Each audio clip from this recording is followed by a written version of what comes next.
اخبار شوکه‌کننده‌ای درباره جدایی نسلیهان آتاگül، بازیگر سرشناس ترک که این روزها دوران بارداریشو سپری میکنه داریم. در این ویدیو همچنین به جزئیات سفر این ستاره محبوب ترکیه به کشور مصر و شرکت کردنش در نمایشگاه جذاب Forever is Now که همه ساله در کشور مصر برگزار میشه میپردازیم.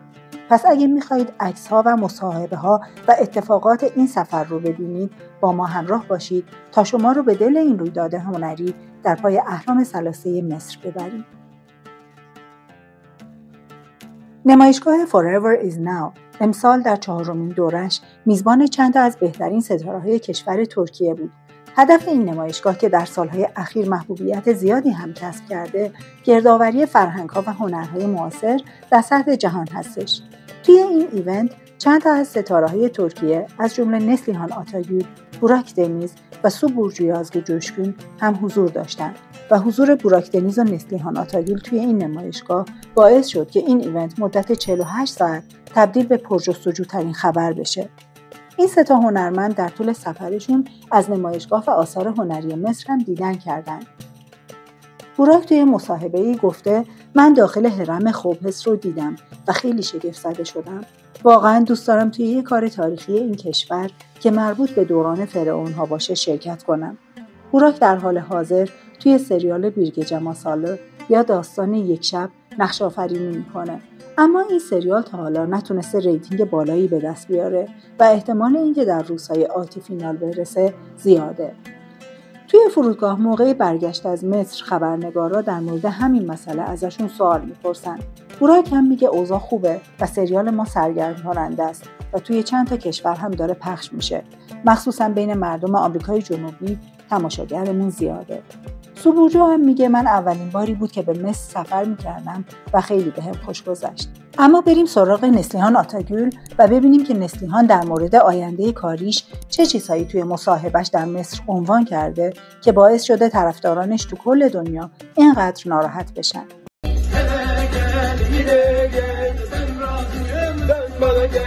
حدوداً 3 ماه پیش بود که نسلیهان بارداریش رو اعلام کرد و حدود 1 ماه بعد خبرنگاران همسرش کادیر دوغلو رو هنگام خارج شدن از یه رستوران توی استانبول گیر انداختن و راجع به حال همسرش و برنامه اون برای ادامه دادن به بازیگری ازش سوال پرسیدن.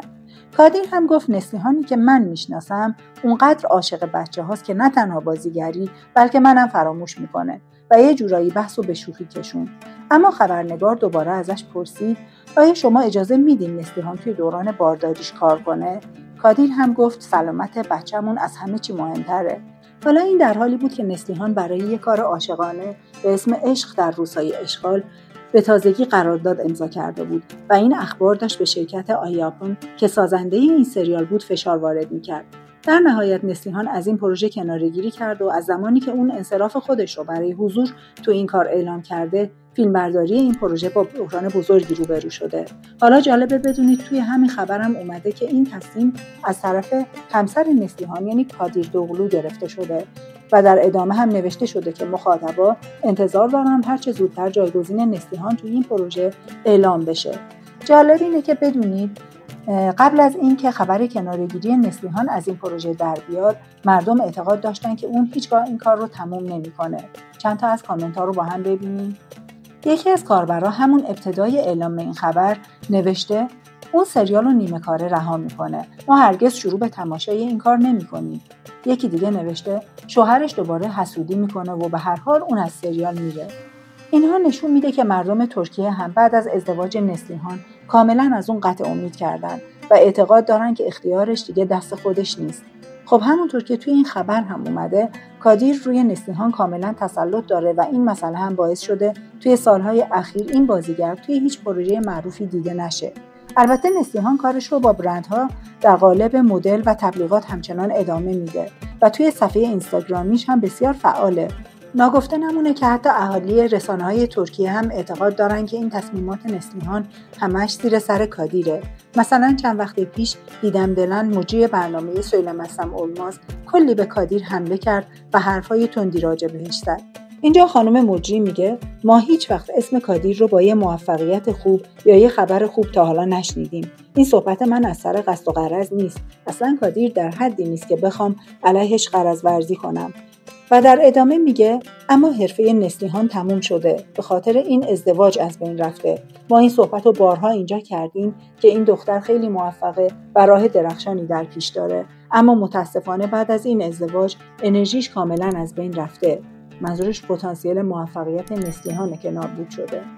دوباره این خانم در مورد اوضاع کاری نسلیهان صحبت میکنه و میگه به خاطر همین وضعیت کارهای جدید نسلیهان هیچ کدوم موفق از آب در نمیاد. البته راستم میگه. تو سریال در انتهای شب یا گجنین اوجوندا که کادیر و نسلیهان با هم همبازی بودن اصلا کار خوبی از آب در نیومد و تو فصل اول و قسمت 26 فاینال شد.